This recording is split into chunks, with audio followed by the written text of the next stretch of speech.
Boa noite, meus irmãos e irmãs. Graça e paz. Bom saber que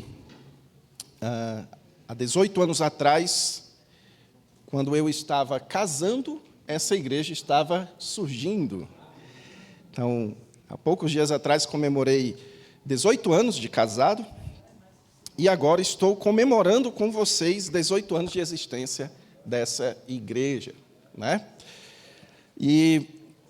Pois bem, meus irmãos, eu sou cearense, você já deve ter percebido aí pelo meu sotaque. Já perdi um pouco de sotaque, faz muitos anos que eu não moro mais no Ceará, mas atualmente moro em Pinhais, na Grande Curitiba, na região metropolitana de Curitiba, e também sou professor na Escola Teológica Charles Spurgeon. Se você tem interesse de estudar teologia, mais aprofundadamente, você pode me procurar, depois eu posso lhe ajudar nesse sentido, tá bom? E, meus irmãos, o tema que o pastor Diego me passou para trabalhar com vocês foi uma igreja para o século 21.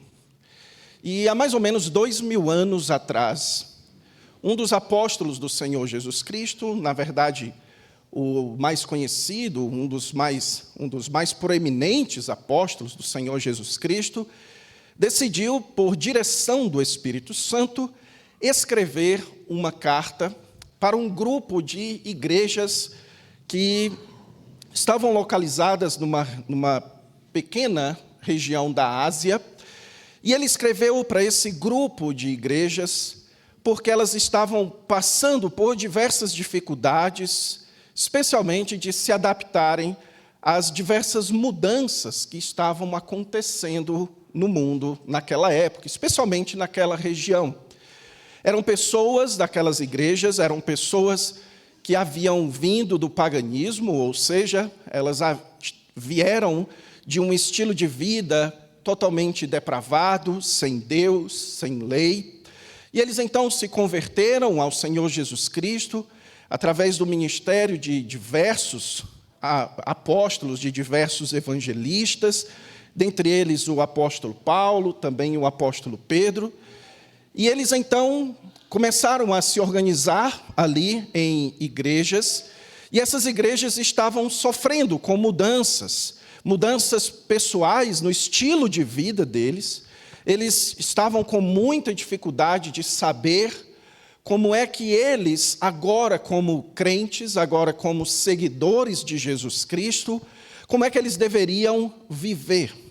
Mas a principal dificuldade que eles tinham, meus irmãos, era de como ser igreja naquele período, no século I.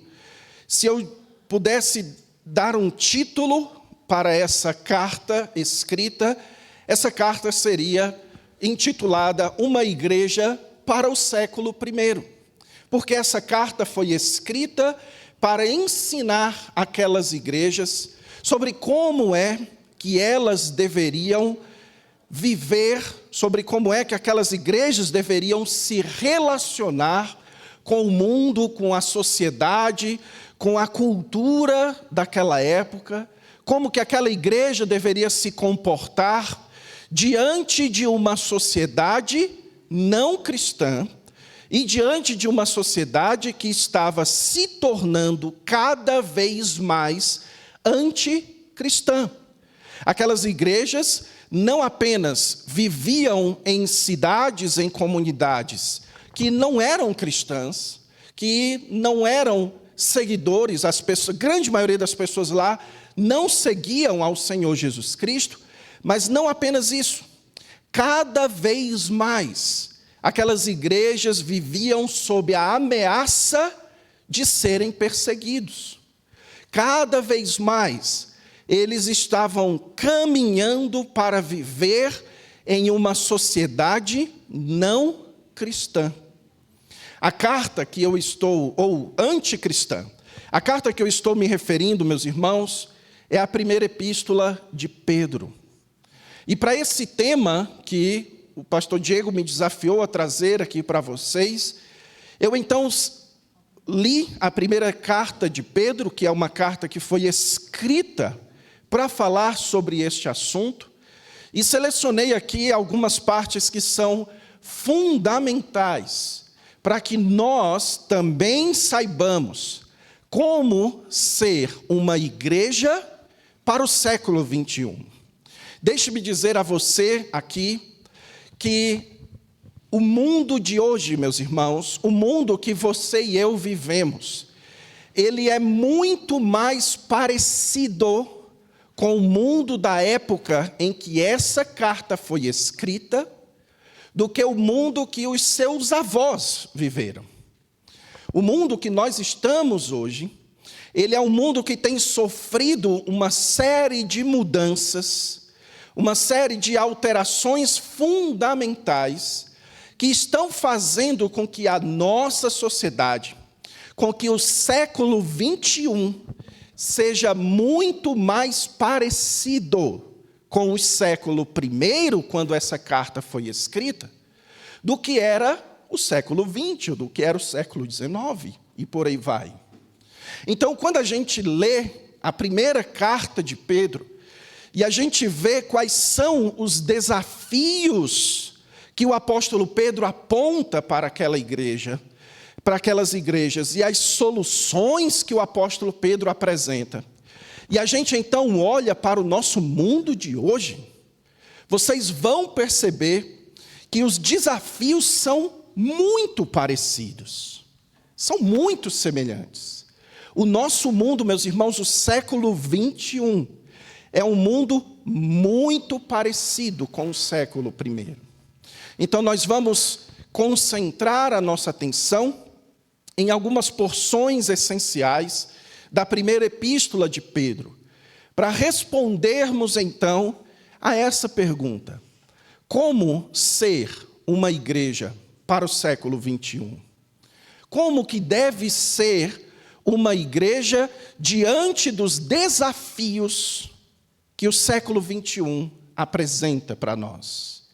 E para começar, meus irmãos, eu quero chamar você a ler comigo os primeiros 2 versículos da primeira epístola de Pedro. Vamos ler os primeiros 2 versículos, primeira epístola de Pedro, capítulo 1, e ler apenas os primeiros 2 versos, versos 1 e 2. Eu vou ler aqui na revista atualizada, eu vi que os irmãos aqui utilizam a nova versão transformadora, é isso? Ok? Então, aqui é a ARA e aqui é a NVT, é?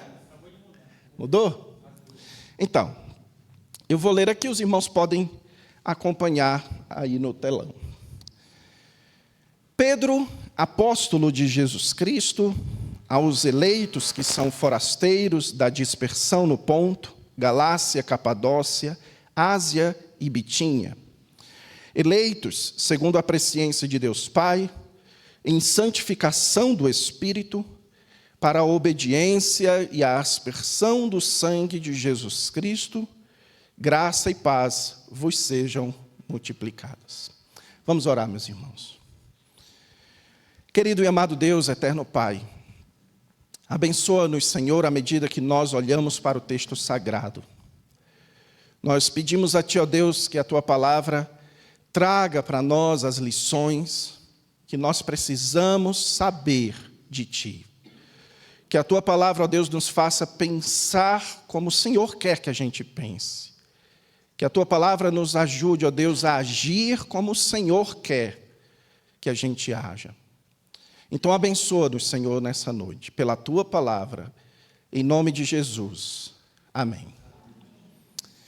Meus irmãos, há uma obra escrita por um importante escritor e pensador cristão chamado Francis Schaeffer, e essa obra tem como título uma pergunta: como viveremos? Nesse livro, Francis Schaeffer descreve o desenvolvimento da sociedade desde os tempos bíblicos até os dias de hoje, e conclui que, de século em século, ano após ano, o mundo se torna um ambiente cada vez mais não cristão e cada vez mais anticristão. Especialmente com o desenvolvimento e o domínio dos meios de comunicação, da internet, como as redes de televisão, as redes de rádio, cinema, e mais recentemente as redes sociais, a propaganda de um mundo não cristão e de um mundo anticristão, ela é cada vez maior. Eu não sei quantos de vocês têm acompanhado a polêmica mais recente da Netflix. Eu imagino que alguns de vocês aqui devem ser assinantes da Netflix. Então, a Netflix, recentemente, entrou numa polêmica muito grande, porque ela produziu um desenho animado para crianças, ensinando ideologia de gênero. O que seria isso? Ensinando que homem pode se sentir mulher e mulher pode se sentir homem, e que eu, como homem, posso ter pronomes que são femininos, coisas desse tipo. Então, a propaganda visando a produção de uma sociedade não apenas não cristã, ou seja, de uma sociedade que despreza os valores cristãos, mas também é uma propaganda de produção de uma sociedade anticristã. Uma sociedade que vê a fé cristã como um problema, que vê a fé cristã como algo ruim e também, dia após dia, que vê a fé cristã como algo criminoso, capaz ou tendo a necessidade de serem silenciados. Eu não sei quantos de vocês, por exemplo, viram o caso chocante que aconteceu algumas semanas atrás, do assassinato de um influenciador norte-americano chamado Charlie Kirk. Esse influenciador, ele era abertamente cristão e ele ia nas diversas universidades nos Estados Unidos. Ele tinha um trabalho chamado Turning Point, ou seja, mudança, o ponto de mudança, né? Ponto de transformação.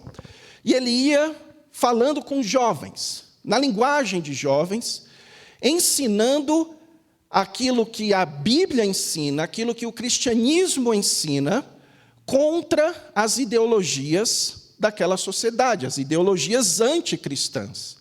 E à medida, então, que ele foi ficando famoso, muitos jovens estavam se convertendo ao cristianismo, e isso, então, produziu uma reação igualmente proporcional. Foi quando um rapaz, que alega-se que foi esse rapaz, decidiu atirar nele, no meio da multidão. E você pode, inclusive, ver o vídeo que circula pela internet. Aquele homem foi assassinado por causa das suas crenças cristãs. Então, o que eu quero dizer, meus irmãos, é que cada dia que passa, nós estamos lidando, a Igreja do Senhor Jesus Cristo está tendo que lidar com uma sociedade que não apenas não segue a Jesus, mas que odeia a Jesus. Não apenas as pessoas não querem mais saber, cada vez mais não querem mais saber de Deus, mas elas veem a igreja, veem as ideias cristãs como algo que precisa ser silenciado, se necessário, inclusive com a morte. O Francis Schaeffer, nesse livro, ele faz a seguinte colocação: a mensagem central do cristianismo bíblico é a possibilidade de homens e mulheres chegarem a Deus através da obra de Cristo. Mas a mensagem possui também resultados secundários, dentre os quais a liberdade a qual o cristianismo bíblico deu aos países. Quando essas liberdades forem separadas de uma base cristã, portanto, elas se tornarão uma força de destruição, levando ao caos. O que o Francis Schaeffer está dizendo aqui, meus irmãos, é que houve, sim, uma influência histórica do cristianismo na Europa, na América, no Brasil. Só que, pouco a pouco, essa influência tem sido minada. E o que nos resta, meus irmãos, é uma sociedade com um futuro caótico e autoritário. Como vocês têm visto, nós estamos vivendo numa sociedade onde cada vez mais não existe homem e mulher. Não existe pronome masculino e feminino. Não existe, portanto, aquilo que é básico, aquilo que é a lei, inclusive da natureza. Nós estamos adentrando numa sociedade do século 21, que é adepta do caos, e não apenas do caos, como do autoritarismo. Onde, se você pensa diferente de mim, você é um problema e você precisa ser calado. Sendo assim, o cristianismo cada vez mais tem sido visto como um problema que precisa ser calado. Então, o que fazer? Como viveremos neste mundo? Eu disse para vocês, meus irmãos, que a primeira epístola de Pedro foi escrita para falar justamente sobre esse problema, sobre como viver no mundo não cristão e cada vez mais anticristão. A primeira carta de Pedro foi escrita para falar sobre uma igreja para o século I, que era quando ela foi escrita. E nós vamos então, meus irmãos, ver sobre uma igreja para o século 21. E os primeiros 2 versículos que nós acabamos de ler são os versículos que iniciam a carta e que trazem a primeira e mais fundamental lição dessa carta. E a lição é a seguinte: uma igreja para o século 21 precisa, antes de mais nada, compreender a sua identidade. Uma igreja, para que ela saiba como viver no século 21, ela precisa, antes de mais nada, entender o que é ser uma igreja. Quem são os cristãos neste mundo? E o apóstolo Pedro aqui, meus irmãos, ele dá aqui as duas características que marcam a identidade pública da igreja. Como a igreja deve viver neste mundo. A primeira delas, meus irmãos, a igreja, ela é peregrina. A igreja precisa se identificar como um povo peregrino neste mundo. Veja que o apóstolo Pedro, depois que ele se apresenta, Pedro, apóstolo de Jesus Cristo, ele fala aqui aos eleitos, e a gente vai tratar sobre isso já já, e então ele utiliza 2 expressões. Aos eleitos que são forasteiros da dispersão. A palavra traduzida aqui, meus irmãos, na revista atualizada como forasteiro, ela poderia também ser traduzida como exilado ou peregrino. E essa era uma palavra muito comum utilizada naquela época que Pedro escreveu essa carta. Por quê? Porque algo que acontecia naquela época era que as pessoas mudavam muito de lugar em busca de uma vida melhor ou fugindo de perseguição. Será que isso acontece ainda hoje? Claro que acontece. Um dos grandes desafios da política internacional, inclusive nos Estados Unidos, é a questão dos imigrantes. Como nós vamos lidar com aqueles que são de outro país e querem vir buscar vida melhor no nosso país.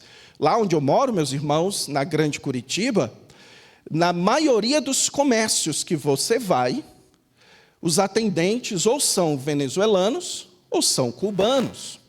São pessoas que imigram procurando uma vida melhor. E aquilo era muito forte, acontecia muito naquela época também. Portanto, as pessoas que eram chamadas de forasteiros, de exilados, era o que hoje nós chamamos de imigrantes. E normalmente, meus irmãos, essas pessoas, elas eram pessoas pobres. Pessoas que viviam nas camadas mais baixas da sociedade. Mas não apenas isso. Quando Pedro utiliza essa expressão forasteiro ou exilado, ele também está fazendo uma clara referência a algo que é marcante na história do povo de Deus. Vocês devem conhecer muito bem a história de quando o povo de Israel foi levado exilado para onde? Para a Babilônia. No Egito, eles foram escravizados. Na Babilônia, Nabucodonosor veio da Babilônia e levou cativo os judeus, os israelitas, para a Babilônia. E lá na Babilônia, eles passaram a se considerar como exilados, como forasteiros. E não apenas isso, meus irmãos, depois que terminou o cativeiro da Babilônia, muitos israelitas não voltaram para Jerusalém ou para Israel. Eles foram dispersos pelo mundo. É por isso que, até hoje, em vários lugares do mundo em que você vai encontrar judeus. Tudo começou ali, quando eles foram dispersos, eles começaram a se espalhar pelo mundo. E aonde eles iam, eles eram considerados exilados da dispersão. Então, o que Pedro está fazendo aqui, meus irmãos, é pegando uma característica que marcava o povo de Deus lá no Antigo Testamento e aplicando para o povo de Deus agora no Novo Testamento.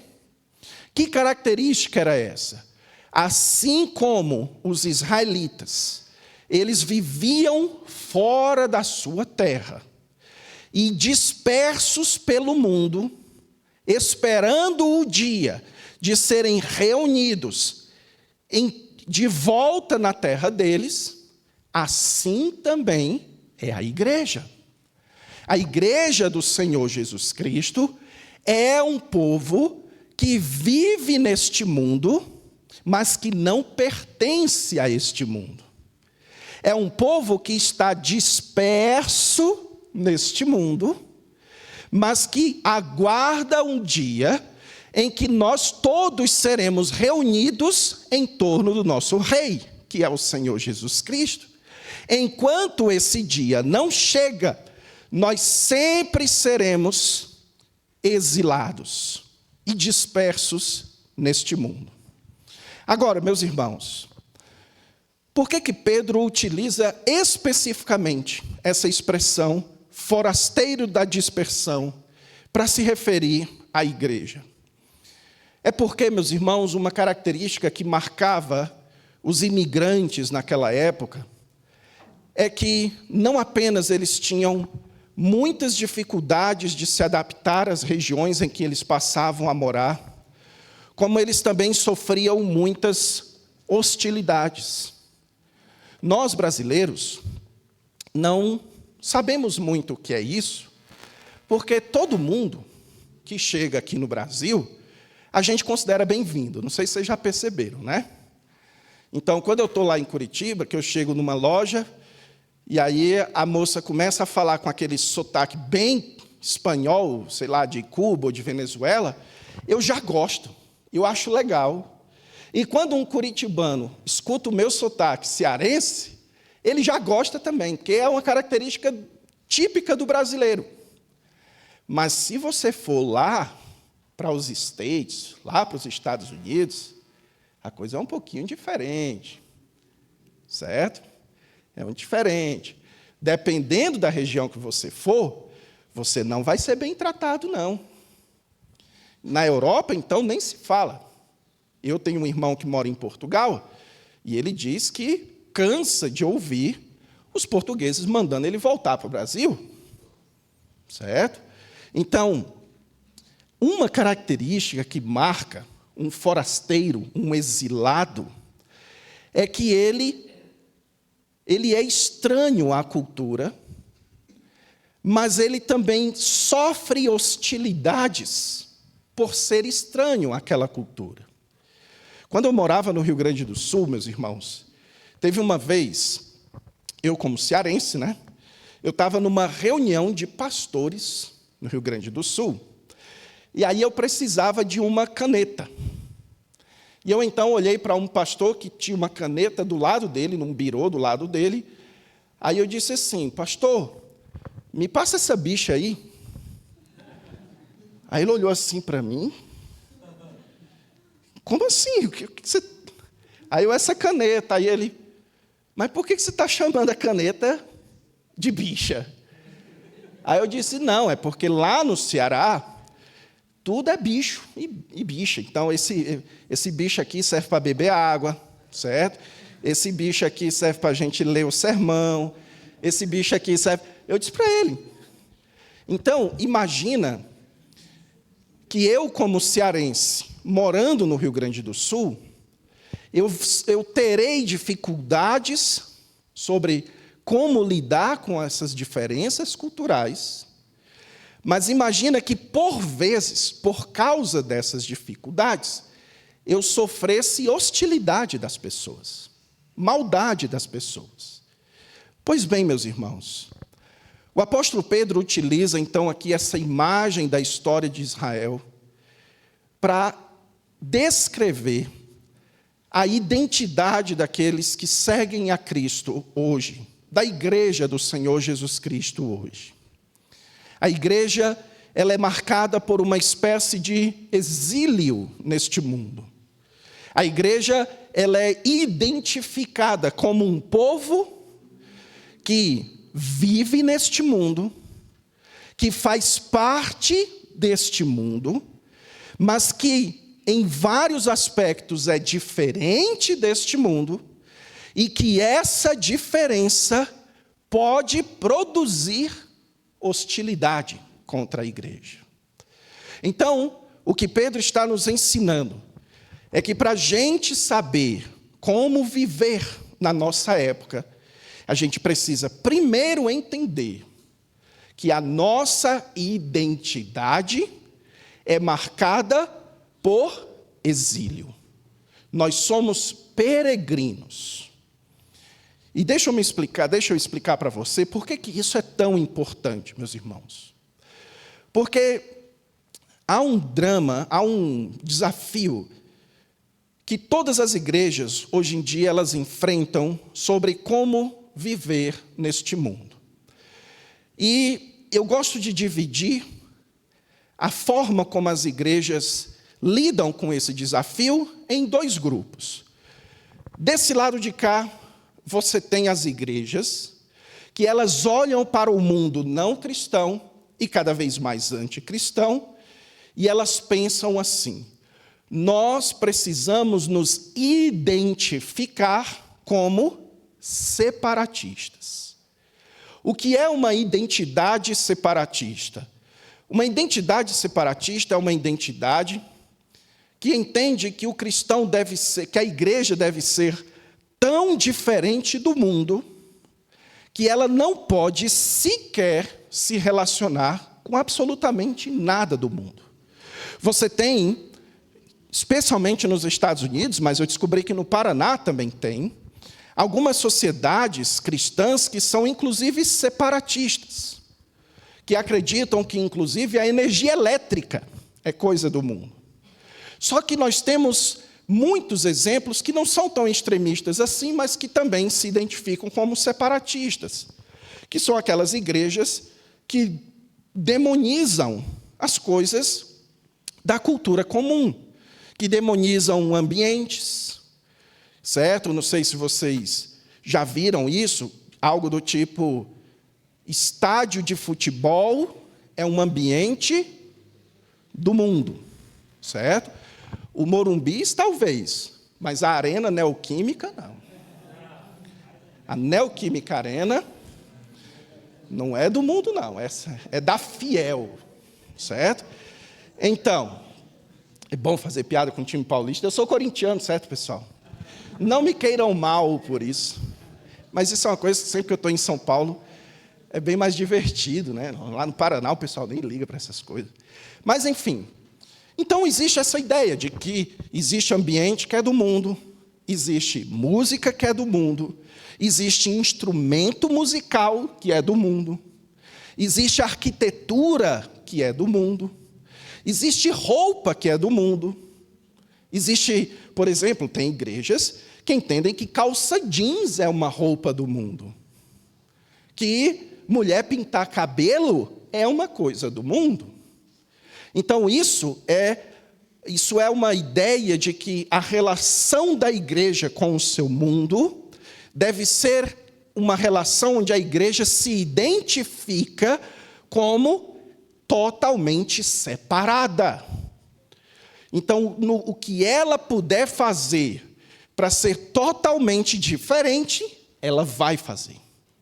Só que do outro lado, você tem o outro grupo, que é o grupo que eu chamo de os secularistas. Você tem os separatistas e você tem os secularistas. O que significa ser secularista? É quando uma determinada igreja, ela se identifica tanto com a sua cultura em que ela vive, ela se identifica tanto com a sua sociedade, que ela quer ser igual, totalmente igual. Então é aquela igreja que ela vai fazer uma pesquisa.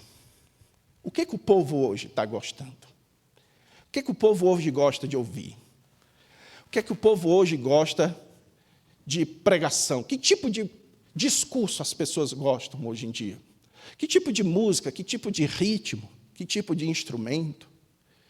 E aí, as pessoas hoje, por exemplo, não gostam tanto do termo igreja. Então vamos chamar de church.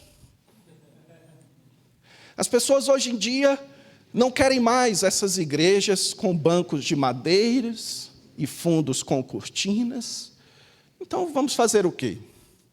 Vamos tirar as cortinas, vamos botar um telão, jogo de luzes, pintar essas paredes brancas de preto, talvez. Vamos mudar o nome, nada de Igreja Batista de Moraes Prado, vamos chamar de Moraes Prado Church. Ou então, vamos tirar esse Moraes Prado, vamos chamar de Bola de Fogo. E acreditem, meus irmãos, o que está por trás, não de todas, certo? Mas da grande maioria dessas igrejas que procuram se distanciar daquilo que classicamente é associado com a igreja cristã, ou seja, elas não querem se associar com púlpito. Tira púlpito, esse púlpito bonito aqui. Não vamos nos associar com este símbolo do púlpito. Vamos colocar apenas uma mesinha com um notebook da Apple, certo? E um copinho de água aqui no canto, para que as pessoas não associem igreja com um ambiente religioso. Para que elas passem a associar a igreja como um ambiente secular e não religioso. Sendo assim, a música não pode remeter a coisa religiosa. Ela tem que remeter a um show, a uma apresentação. A pregação não pode ser algo religioso. Então, ela vai ser uma palestra motivacional, uma palestra de desenvolvimento humano. Entenderam? Então, por um lado, você tem aqueles que dizem assim: nós precisamos nos identificar como totalmente diferentes do mundo. E, por outro, você tem aqueles que dizem: nós precisamos ser relevantes. E, por isso, precisamos nos identificar totalmente com o mundo em que nós vivemos. Agora, como lidar? Como que a gente não se torna nem separatista, nem secularista? A resposta é o que está aqui nesse texto. Nós precisamos nos identificar, meus irmãos, como peregrinos. E o que é um peregrino? O peregrino, meus irmãos, é alguém que vive no mundo, que vive numa sociedade, e por isso ele fala a língua daquela sociedade. Ele adquire certos traços da cultura daquela sociedade, mas que ele sempre será tratado com algum tipo de diferença. Ele sempre será visto como diferente. Isso é um peregrino. Um peregrino, meus irmãos, ele sempre tem limites. Ele nunca é totalmente igual e nunca é totalmente diferente. Porque ele é um peregrino. Então, é como eu em Curitiba, sendo um cearense. Eu, em alguns momentos, me comporto como um curitibano. Por exemplo, algo que eu achei esquisitíssimo como cearense, foi uma vez que eu cheguei numa programação da igreja, e lá no Ceará, não sei se tem cearense aqui, certo? Lá no Ceará, tem um negócio que a gente chama de fazer enxame, que é assim, quando você chega na igreja, quando você chega, sei lá, num retiro, aí o povo faz um enxame para você. Ah, neto, não sei o quê, vem lá e abraça e tudo. Primeira vez que eu cheguei numa programação da igreja lá em que eu estou, eu cheguei na programação, os irmãos estavam todos sentados ficaram, nem olharam para mim, certo? E aí eu percebi, eu não estou no Ceará, eu estou em Curitiba. Então, da próxima vez que eu estiver sentado e chegar alguém, eu não preciso fazer enxame, porque eu estou em Curitiba. Então, eu estou me tornando parecido com certos traços sociais. Mas, por exemplo, o meu sotaque sempre vai me acusar que eu não sou curitibano. Entenderam? Assim também é a igreja como peregrina, meus irmãos. A igreja sempre terá limites. A igreja nunca vai conseguir, nunca pode ser totalmente igual a este mundo. A igreja sempre será vista como estranha. As pessoas sempre vão olhar para a igreja e dizer que existe algo que não é normal ali. E que aquele povo não vive como todo mundo vive. As pessoas sempre devem olhar para a igreja com um certo ar de desconfiança. Que tipo de desconfiança? Que se eu fizer parte desse povo, eu vou ter que mudar de vida. Eu tenho que mudar a minha forma de viver. Então, a igreja, ela não pode ser nem totalmente separada e nem totalmente igual. A igreja precisa ser peregrina. E na mensagem de amanhã à noite, eu quero trazer aqui alguns exemplos práticos, meus irmãos, de como é que isso se torna realidade. Nós vivemos, então, em tempos em que compreender que nós somos peregrinos é ainda mais urgente, meus irmãos. O mundo sempre foi esquisito para o cristão, mas ele está se tornando cada vez mais esquisito. As crenças cristãs estão se tornando não apenas esquisitas, mas pouco a pouco proibidas. Existem certas crenças que você, como cristão, se manifestá-las publicamente, você pode correr risco. Então, é fundamental que eu e você nos enxerguemos como peregrinos neste mundo. A Igreja Batista Moraes Prado, ela vive aqui, mas ela não é daqui. Ela vive nesse bairro, ela vive nessa cidade, ela compartilha dessa cultura. mas, ao mesmo tempo, ela não é daqui. Ela é estrangeira, ela é peregrina. E a segunda característica, meus irmãos, e aqui eu vou ser um pouquinho mais enxuto, o apóstolo Pedro diz que o segundo elemento, a segunda característica da nossa identidade, é que nós somos eleitos. Uma igreja para o século XXI, ela precisa ser identificada não apenas como um povo peregrino, mas também como um povo eleito. Veja que por 2 vezes o texto aqui na tradução utiliza esse termo, aos eleitos, no verso 1, e no começo do verso 2, eleitos. A palavra eleitos, meus irmãos, ela refere-se a alguém que recebe uma missão como parte do povo de Deus. Normalmente, quando a gente escuta falar sobre eleição, a gente logo pensa sobre ir para o céu ou não. Geralmente, a gente associa ser um eleito com ser um povo que Deus designou para ir para o céu. No entanto, se você fizer um estudo um pouco mais cuidadoso da palavra eleito, desde o Antigo Testamento até o Novo, você vai perceber que o aspecto central de ser um eleito é receber uma missão.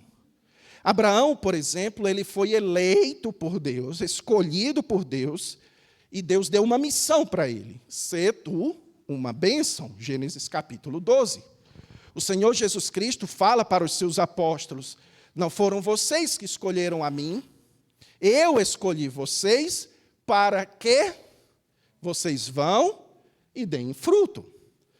Jesus, por exemplo, ele também é chamado de eleito, de escolhido de Deus, com a missão de prover salvação para o povo de Deus. Então, ser um eleito, meus irmãos, não é meramente ter o seu futuro determinado de ir para o céu. Isso faz parte, mas não é meramente isso. Ser um eleito é ter o direito dado por Deus de pertencer a um povo que possui uma missão. Então, se você é um eleito de Deus, é porque você faz parte do povo de Deus, e por isso Deus te chamou para cumprir uma missão. E essa missão vai ser descrita aqui no verso 2. Primeiro, o apóstolo Pedro diz que essa eleição, meus irmãos, ela foi segundo a presciência de Deus Pai. E o que o apóstolo Pedro está dizendo aqui com essa expressão presciência é que a nossa eleição, ela faz parte de um plano da parte de Deus. Essa é a ideia de presciência. Um conhecimento que Deus teve previamente de um povo que ele planejou para levar adiante uma missão.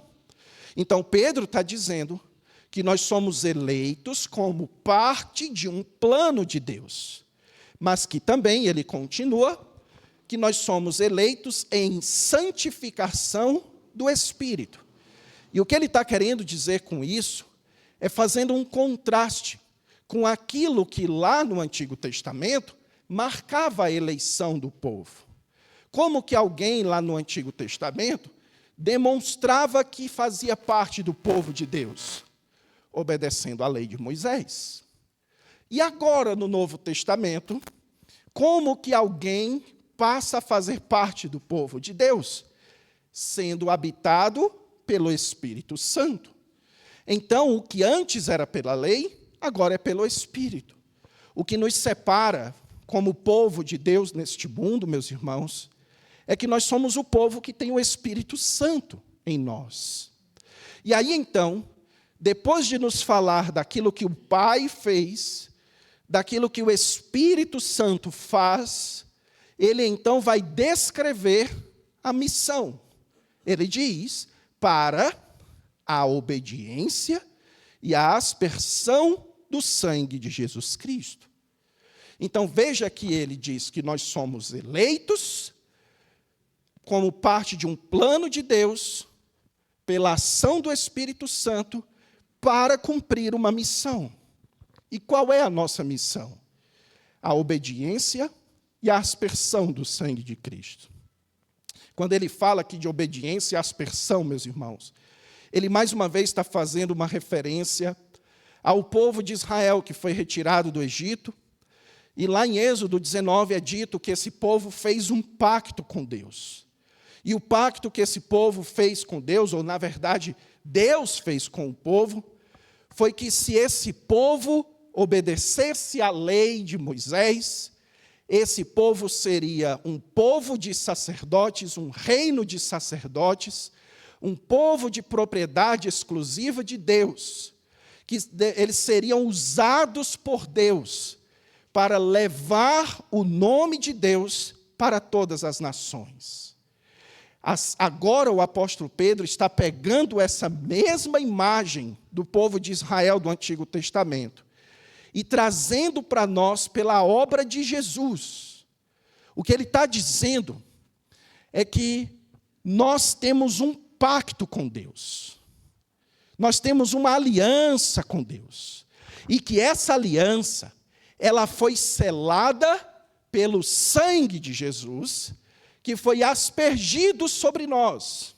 Ou seja, você que recebeu a obra de Cristo, você que celebra isso na ceia do Senhor, sendo alguém que recebeu a obra de Cristo em você, você tem um pacto com Deus, uma aliança, uma nova aliança. E esse pacto com Deus é um pacto de obediência. Você fez um compromisso com Deus de obedecer a Ele, segundo o Senhor Jesus Cristo. Então, qual é a missão que Deus deu para a igreja, meus irmãos?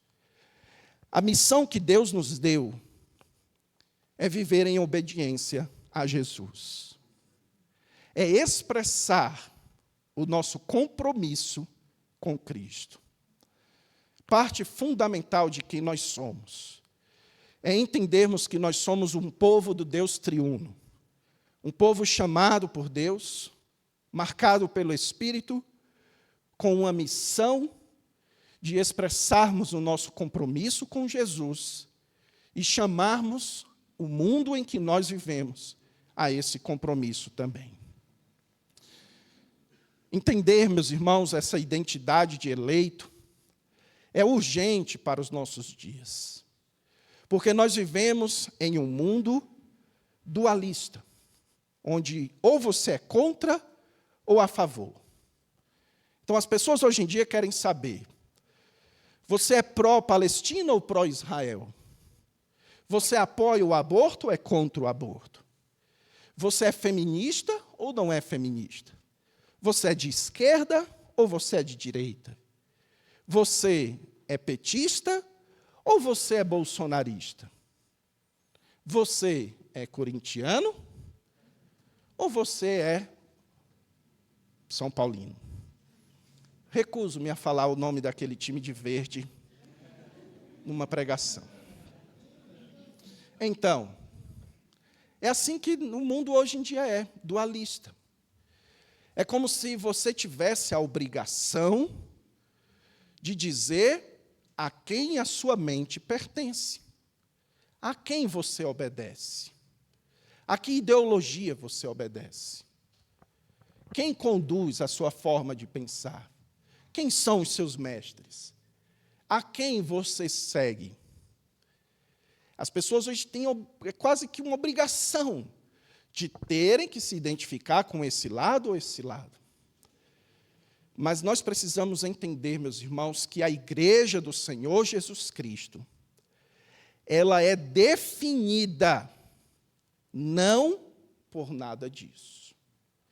A igreja do Senhor Jesus Cristo, ela tem uma identidade que é marcada por um compromisso com Deus e obediência a Cristo. Então, veja, a igreja, ela deve ser comprometida com Jesus. Qual deve ser a mensagem da igreja? É a mensagem da direita ou a mensagem da esquerda?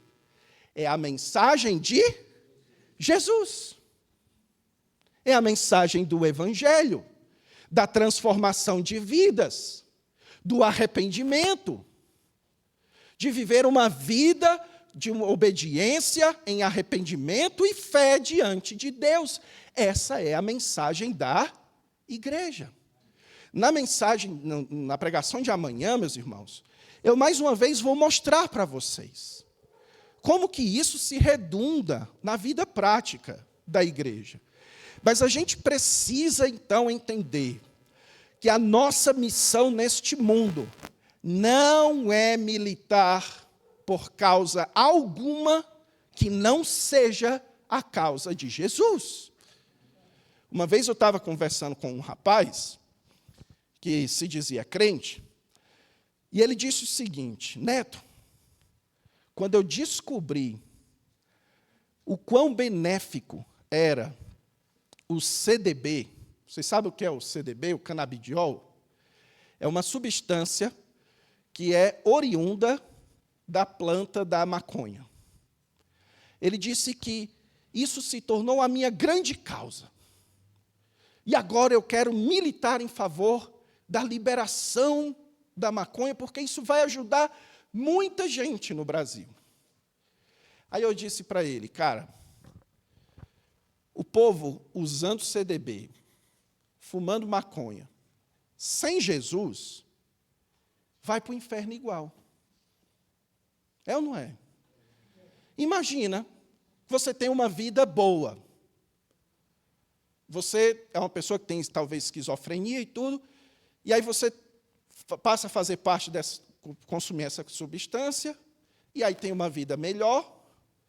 Sem Jesus, qual é o final? Entende? Ah, eu sou um militante político contra o aborto. Isso é uma boa causa. A gente tem que ser contra o aborto, certo? Mas imagina que você consiga a proeza de fazer com que o mundo todo se torne contra o aborto. Sem Jesus, ninguém aborta, mas vai todo mundo para o inferno do mesmo jeito. É ou não é?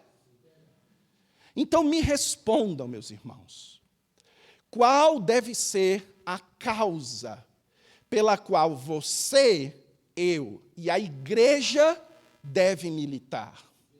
A causa de Jesus. É pregar o Evangelho, é anunciar a palavra de Deus, é chamar as pessoas a renderem as suas vidas àquele que virá para julgar vivos e mortos.